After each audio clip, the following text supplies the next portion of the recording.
Hello and welcome to the Daily Butt. Today we're in the book of Esther. Esther chapter 4, verse 4 is what we're going to look at. Now here in the book of Esther, we're hearing how that Haman has convinced the king, King Xerxes, to send out a decree to destroy the Jews. And there is mourning all around the land from the Jews. And Mordecai, Esther's uncle, has stripped off his clothes and covered himself in burlap and ashes as a sign of grieving and mourning and sadness for what is happening in his land.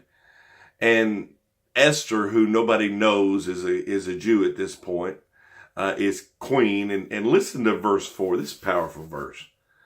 When Queen Esther's maids and eunuchs came and told her about Mordecai, she was deeply distressed. She sent clothing to him to replace the burlap, but he refused it. Sometimes there are things that we need to mourn. Sometimes there are things that are happening that we need to publicly grieve. But there are others that may not see it, may not understand it, may not know. And they tell us, cheer up, it'll be okay, it's not a big deal. They send us clothing that is not clothing of mourning.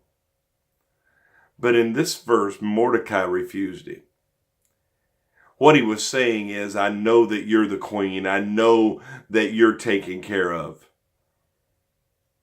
But I've got to mourn this.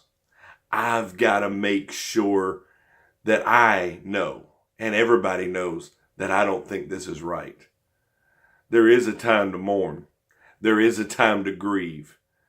And there is a time to stand in sackcloth and ashes. There is a time that we can't just cover what's happening in our world, but we publicly mourn. And we cannot accept anybody's covering for that. We need to mourn. Thank you for spending some time with me today. Remember, share the page and share the video. Don't forget to subscribe to our YouTube channel. Hit the little bell button so you know every time a new video comes up. And as always, butt changes everything. And I want God to be a butt in my life. Have a great day.